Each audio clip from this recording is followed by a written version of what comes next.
BB7 great ஃபினாலேவுடைய 8வது promo release பண்ணியிருக்காங்கங்க. 8 ப்ரோமோ ரிலீஸ் ஆயிருக்கா.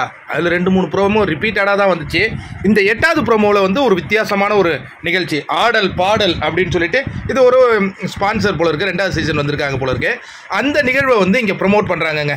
இதில் யார் வந்து பாடிட்டு இருக்காங்கன்னா, எனக்கு இதில் தெரிஞ்சது வந்து சிவாங்கி வந்து குக்கு வித் கோமாளியில் பார்த்துருக்கோம். அவங்களும் அந்த பாடல்கள்லாம் நல்லா பாடுவாங்க. இல்லை சூப்பர் சிங்கரில் கூட அவங்க வந்ததாக நான் கேள்விப்பட்டேன்.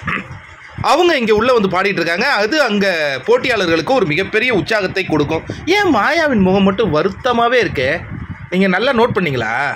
அவங்க அர்ச்சனா எப்போதுமே ஜாலியாக இருக்கிறாங்க, மாயா வருத்தமாகவே இருக்காங்க. மற்ற 3 பேர் வந்து ஆஸ் யூஷுவல் அவங்க என்ன நடக்கும் ஏது நடக்கும் அப்படிங்கிற ஒரு மனநிலையில் தான் இருக்கிறாங்க. அதை நம்மளால் உணர்ந்து கொள்ள முடிகிறது.